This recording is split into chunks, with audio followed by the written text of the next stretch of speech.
Assalamu alaikum. This is your chemistry class and we are studying the chapter number 10 acid bases and salts. Today's topic is again types of salts. तो हम previous lecture में discuss कर चुके हैं. आज हमने बाकी की 4 जो है वो डिस्कस करनी है. कि प्रीवियस लेक्चर में हम लोगों ने एसिडिक सॉल्ट्स के बारे में पढ़ा था. अब हमने बेसिक सॉल्ट्स पढ़ना है कि बेसिक सॉल्ट्स क्या होते हैं. ये वो सॉल्ट्स है जो इनकम्प्लीट न्यूट्रलाइजेशन होगी polyhydroxy base by an acid. ठीक है, पॉलीहाइड्रोक्सी मतलब एक से ज़्यादा हाइड्रोक्सल ग्रुप हो, उनकी इनकम्प्लीट न्यूट्रलाइजेशन होनी है. जैसे हाइड्रोजन की एसिडिक में इनकम्प्लीट हुई थी, मतलब एक जो था एक हाइड्रोजन रिप्लेस कर गया था मेटल के साथ. इसमें भी क्या होगा, हाइड्रोक्सल ग्रुप OH ग्रुप जो है एक जो है वो रिप्लेस करेगा H के साथ. ठीक है, क्लोराइड के HCl में ये किसके साथ, एनाइन के साथ करेगा. हम देखते हैं कैसे होगा. पहले example aluminium hydroxide plus HCl का अगर हम रिएक्शन देखें, ये एसिड है और ये पॉलीहाइड्रोक्सी कंपाउंड है, मतलब जिसमें एक से ज़्यादा हाइड्रोक्सल ग्रुप पाए जाए. अब देखिए ये 3 है, तो तीन में से अब क्या होगा, एक जो है OH जो वो इसमें रिप्लेस हो जाएगा Cl की जगह पे. Cl इसकी जगह पे, क्लोराइड इसकी जगह पे आ जाएगा. तो क्या बनेगा, एल्यूमिनियम हाइड्रोक्साइड, ये 2 रह गए और साथ में क्लोराइड बन गया प्लस वाटर मॉलिक्यूल.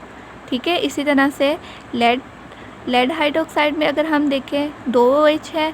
ठीक है, एक OH जो है वो इसमें इसके साथ रिप्लेस हो जाएगा CH3COO, एनाइन है ये. ठीक है, इसके साथ रिप्लेस हो जाएगा तो ये बना देगा lead OH CH3COO plus water molecule. इसी तरह से जिंक हाइड्रोक्साइड जो है ये नाइट्रिक एसिड में नाइट्रेट ग्रुप के साथ जो है वो रिप्लेस होगा एक OH, जिंक OH NO3 और साथ में वाटर मॉलिक्यूल बन गया. ठीक है, ये सॉल्ट्स जो हैं ये हम कहते हैं फर्दर रिएक्ट करेंगे एसिड्स के साथ और नॉर्मल सॉल्ट्स बना देंगे. ठीक है, अभी ये बेसिक सॉल्ट्स है, ये तीनों सॉल्ट्स जो हैं बेसिक सॉल्ट्स है. अगर हम इसके नॉर्मल सॉल्ट्स बनाना चाहते हैं तो हम इनका रिएक्शन करवाएंगे एसिड्स के साथ. पहले इसका रिएक्शन एसिड के साथ करवा के देख लेते हैं HCl के साथ. दोबारा से वही होगा, एक OH जो है वो क्लोराइड के साथ रिप्लेस हो जाएगा, तो ये हमारे पास सॉल्ट बन जाएगा. ठीक है, साथ वाटर मॉलिक्यूल. अब अभी भी इसमें एक OH जो है वो बाकी है हाइड्रोक्सल. वो हाइड्रोक्सल भी हम रिमूव करना चाहते हैं तो हम दोबारा से इसका रिएक्शन करवाएंगे HCl के साथ. दोबारा से क्लोराइड OH की जगह पे आ जाएगा, तो हमारे पास क्या बन गया, AlCl3.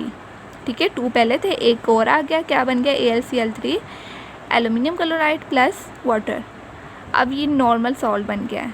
ठीक है, अब हम ये वाले बेसिक सॉल्ट को नॉर्मल में चेंज करते हैं. इसका भी रिएक्शन हम करवाएंगे इस एसिड के साथ, अगेन रिएक्शन करवाएंगे.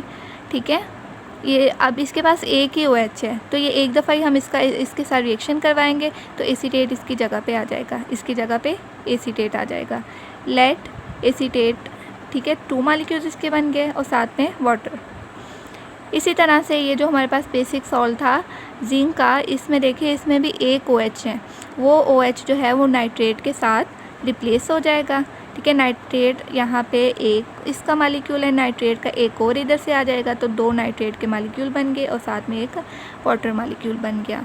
ठीक है, तो ये तकरीबन एसिड्स की तरह ही है कि जैसे हमने एसिडिक सॉल्ट्स पढ़े थे, ये भी बिल्कुल वैसे ही है. हमारे पास बेसिक सॉल्ट्स बनेंगे. अगर हम बेसिक सॉल्ट से नॉर्मल बनाना चाह रहे हैं तो हमें अगेन जो है उन एसिड्स के साथ रिएक्शन करवाना पड़ेगा, तो तब ये जाके क्या बन जाएंगे, नॉर्मल सॉल्ट्स बन जाएंगे. ठीक है, next type is double salts.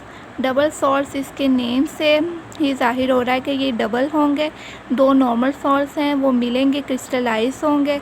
ठीक है, इक्वोमोलर सैचुरेटेड सोल्यूशन के अंदर इक्वोमोलर मतलब इक्वल क्वांटिटी में 2 नॉर्मल सॉल्ट्स को हमने हल करना है, तो हमारे पास क्या बन जाएंगे, डबल सॉल्ट्स बन जाएंगे. अब वो डबल सॉल्ट जो बना है उसमें 2 जो थे वो नॉर्मल सॉल्ट्स हैं. ठीक है, उन 2 नॉर्मल सॉल्ट्स को हमने पानी के अंदर हल किया. अब वो जो नॉर्मल सॉल्ट्स हमने यूज़ किए थे उनकी प्रॉपर्टीज़ जो है वो रिटेन होगी, मतलब वो प्रॉपर्टीज़ वो अपनी चेंज नहीं करेंगे, वो वैसे की वैसी रहेगी. जैसे एग्जांपल है मोहर सॉल्ट, ये फार्मूला है मोहर सॉल्ट्स का. इसमें देखिए 2 सॉल्ट्स हैं, FeSO4 ये एक नॉर्मल सॉल्ट है और एक अमोनियम सल्फेट नॉर्मल सॉल्ट है। इनको हमने पानी के अंदर हल किया तो ये देखिए क्या बन गया, डबल सॉल्ट बन गया। ठीक है, इसी तरह पोटाशियम, इसमें K2SO4, पोटाशियम सल्फेट और एलुमिनियम सल्फेट 2 सॉल्ट्स मिले और इन्होंने डबल सॉल्ट बना दिया। अब पोटाशियम सल्फेट की भी जो प्रॉपर्टी थी वो वैसी की वैसी ही रहेगी और एलुमिनियम सल्फेट की प्रॉपर्टी भी वही रहेगी जो ये सॉल्ट बनने से पहले थी। इस तरह फेरिक एलम थर्ड एग्जांपल, इसमें भी पोटाशियम सल्फेट और आयरन सल्फेट जो है ये दोनों नॉर्मल सॉल्ट्स मिलेंगे, क्रिस्टलाइज्ड होंगे और ये एक डबल सॉल्ट बना देंगे। Fifth type is mixed salts. Mixed salts के भी नेम से जाहिर है कि ये मिक्स्ड होंगे। ठीक है, इसमें 1 बेसिक और एसिड रेडिकल होता है, मोर देन 1 बेसिक या एसिडिक रेडिकल्स होगा, जैसे कि ब्लीचिंग पाउडर हो गया। ठीक है, ब्लीचिंग पाउडर में आप देखें कि रेडिकल एक से ज़्यादा है, कैल्शियम है, क्लोराइड है, is an example of mixed salts. ठीक है, मिक्स होंगे इसमें एक से ज़्यादा एसिड रेडिकल या बेसिक रेडिकल।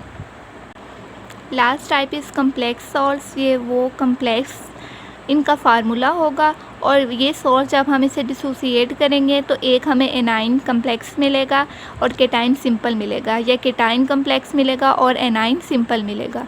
ठीक है, एग्जांपल देखिए, पोटाशियम फेरोसाइनाइड, ये इसका फार्मूला है, ये कम्प्लेक्स सॉल्ट है। देखिए इसका फार्मूला भी कम्प्लेक्स है। ठीक है, इसमें लिगेंड साइनाइड 6 यूज़ हुए, आयरन है, पोटाशियम है, तो ये कम्प्लेक्स सॉल्ट है। अब जब ये डिसोसिएट होगा तो हमें पोटाशियम आयंस मिलेंगे, पोटाशियम केटाइन K+4, और साथ में हमें आयरन साइनाइड जो है ये एनाइन मिलेगा, इतना एनाइन होगा आयरन साइनाइड, और साथ में पोटाशियम जो है वो केटाइन होगा। तो पोटाशियम सिंपल केटाइन है और साइनाइड आयरन साइनाइड जो है ये क्या है, कम्प्लेक्स एनाइन है। तो ये इसकी एग्जांपल हैं कम्प्लेक्स सॉल्ट्स की। ये लॉन्ग क्वेश्चन है जिसमें आपने 6 टाइप्स जो है वो अटैम्प्ट करनी है विद एग्जांपल्स। तो आप अगर गौर से पढ़ेंगे, इसे समझ के पढ़ेंगे तो ये बहुत इजी है क्वेश्चंस याद करना, और अगर इसे याद करने की रट्टा लगाने की कोशिश करेंगे तो ये आपको भूल भी सकता है।